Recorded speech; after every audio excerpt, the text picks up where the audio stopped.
In today's video, I'm doing a smoked whole turkey on the Pellet Pro 1190. Hey, this is Ricer from Dead Broke Barbecue, Wisconsin, and welcome back to the channel. But if you're new here, we try to help you enhance and amplify your backyard barbecue fun. Now, I've always preferred a smoked turkey over an oven baked or even a deep fried for Thanksgiving. So grab your injector and a pail of brine, Matt. We're gonna amplify some backyard barbecue fun. Today we're gonna smoke a turkey on a pellet grill, and I'm using my Smoke Daddy Pellet Pro 1190. Now, I slow thawed this turkey for 4 days in the refrigerator. Now, if you don't have that much time, go ahead and put it in the sink and do the quick thaw. Just check out the packages. It'll tell you how long per pound it's gonna have to sit. And then yesterday I went ahead and put it in a brine, and it's just your simple basic brine. Salt, brown sugar. I actually used unsalted chicken stock and some other herbs and spices along with some Alamo dust from Crawford's Barbecue. I'll put the recipe that I used for this brine in the description below. And I'm also gonna inject this turkey with some Butcher's Barbecue Bird Booster. It's one of my favorite injections for poultry. Now, this is only a 14-pound turkey, so all I had to do is use the 1/4 cup of the Bird Booster along with 2 cups of water for the injection. Shake it up and put it in the fridge and let it get cool. But let's give it a quick little shake. Take off the lid, and we'll start injecting this bird. Now, on the breast, you only need about 4 or 5 injection points. That's it. We'll just start right here, and don't pull the needle all the way out. Kind of work it around. Now, it is gonna leak just a little bit, but if you put your finger on there, that'll help it to not squirt out. And you'll start to see it pumping up a little bit, so then you know you're getting it a little in there. But don't overdo it. A little of this goes a long way, and then just repeat on the other side. Dang, bee, get out, and you ain't going in that neck hole, bee. What's your problem? That actually might give a little more flavor to this bird. Get in there, bee. Go right in the cavity. And when we get down on this side here, a little bit more. And then we'll just put a little bit in the thigh also. You don't have to get too crazy. Put my lid back on before I go ahead and spill it all over. We'll get this out of here. I know accidents happen. Now, to get a good crispy skin on a turkey, it can be kind of tricky. But what I did is this morning when I took it out of the brine, I patted it dry with some paper towel and placed it on this nice little cooking rack. Then I took it and placed it on a cookie sheet and back in the fridge uncovered for about 4 hours. Now, that helps to stiffen up that skin just a little bit. But now, to get our rub to stick, we're just gonna go on and spray it up with just a little bit of canola oil. Now, you can use duck fat, vegetable oil, any of that other types of spray type of liquid oils. This will also help crisp up the skin some, so take advantage of it. Now, let's get some of our Crawford's Alamo dust on here. And you're just gonna have to start sprinkling it. Get that armpit. Ooh, it tickles. And when you're seasoning it up, you don't have to go crazy, but I go and throw some inside the cavity also. Something like that. Oh, the armpit, it tickles, Daddy. Gonna wanna take and get these wings folded over. You don't want those tips to burn up. After you do that, cover it a little bit more. Now, the last step is get some butcher twine, and we're gonna tie those legs together. You don't have to be fancy on this. You just wanna get them so they cross over so the thighs and the legs cook at an even temperature. And I just wrap it around a few times, make it loopy, and a knot. And of course, you can cut this excess string off if you want to. Oops, we had a little bit of a bump there. Get a little bit more of the Alamo on where we kind of trussled it up a little bit. And when you're filming, you can't see everything what you're doing, so you want to come around and check it all out. Now let's get the 1190 fired up. Okay, we'll turn the power on. I'm gonna run this turkey at 300 degrees. We're gonna open up the lid and we're gonna let all that white smoke, as this thing starts to fire up, get out of the chamber. Now, this is the white smoke that I was talking about. Let this get out of the chamber first, and then go ahead and close up the lid and then give it about 10 minutes. It's burning cleaner. We'll close up the lid, and once this pellet grill is up to 300 degrees, then we'll get this turkey under some smoke. I'm gonna set a timer for like 10 minutes, and by then, this pellet grill should be preheated. My pellet grill is preheated, and it's at 300 degrees. Time to get this turkey in. And we'll just grab a turkey, and we're gonna set it in right about here in the center part. Now, our done temperature on the breast is gonna be right around 165 degrees.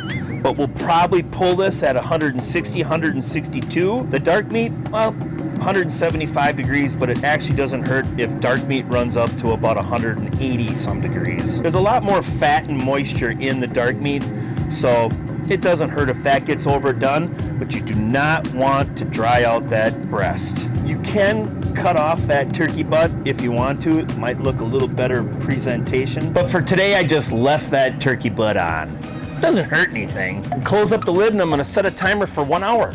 This should only take us about 3 to 3.5 hours to cook this turkey, and then we'll spray this turkey with a little bit of canola oil again, just to help us get that crispier skin. Our 1 hour timer went off. Let's go ahead and check out this bird. But if you're gonna touch that rack that the turkey's on, you're gonna wanna make sure that you have a good heat-resistant glove on. It's not looking too bad. Grab our canola oil. All right, we'll just spray up outside just a little bit. Rotate it a little bit so I can get this side. But she's starting to brown up a little bit.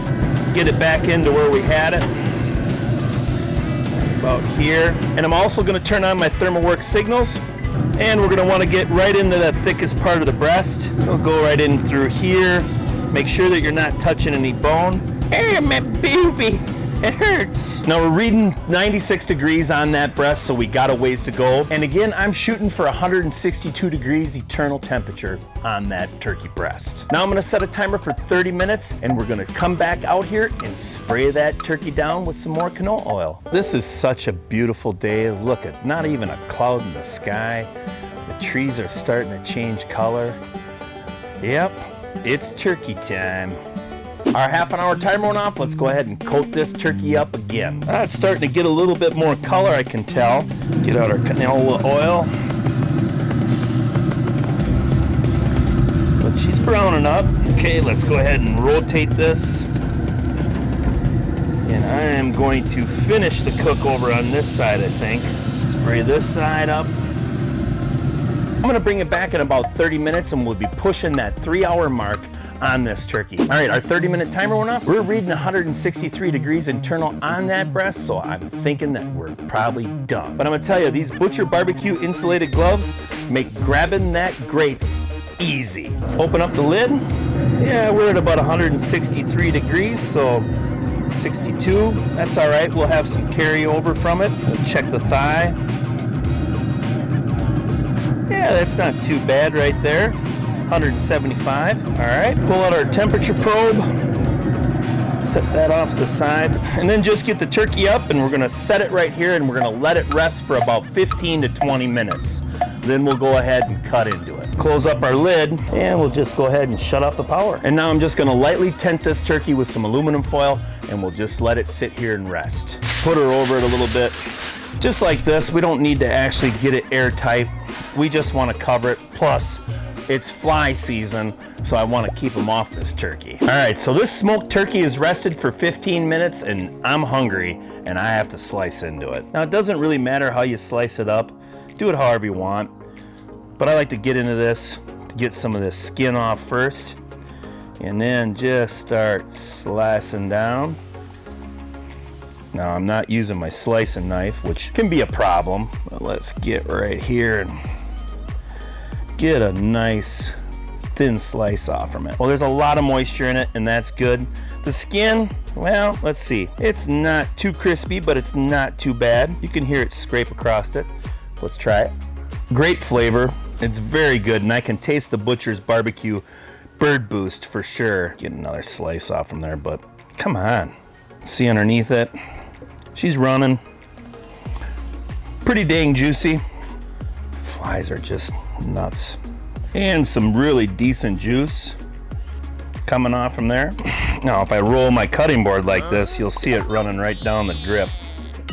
But, oh yeah, we've got moisture for sure. So in a quick 3 hours, you can have a really good, decent smoked turkey. Everything about the flavor on this turkey is perfect. It's got a little bit of spice on the outside, but the inside, it's really delicious. I gotta get some more of that skin. Go ahead and cut off our twine. Now let's just go ahead and separate some of this dark meat. She's tender, that's for sure. Go ahead and just chop off a big chunk. Gotta try the dark meat. Very good. Also very juicy. This is falling apart, it's so tender. And if you see just a little bit of red pink on the outside, don't think that it's not cooked. That's just a little bit of smoke that's actually penetrating into that meat. Now again, the skin is pretty crispy. You can actually get it probably just a little crispier if you go ahead and put some butter on it too. I'm gonna have to take a drink. This Alamo dust, it's got a little kick to it. And if you haven't smoked a turkey on your pellet grill, what are you waiting for? In my opinion, smoked turkey is one of the most underrated smoked proteins that you can get off a pellet grill. It's just so good and simple. Hey boys, you better hurry up because this Big Bird, it's going fast. Just a little bit different than the Sesame Street Big Bird. If you like this video, give it a thumbs up and become a subscriber. Turn on that notification bell because you don't want to miss my next video. And I would love to have you be a part of the Dead Broke Barbecue family. But I appreciate you watching and I'll see you in the next video.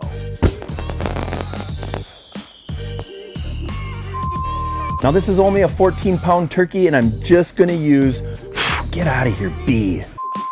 God, what's up with this bee wanting to go in there? It's like, hey friend, can I be able to get me that, get the fly swatter, hurry up. Now this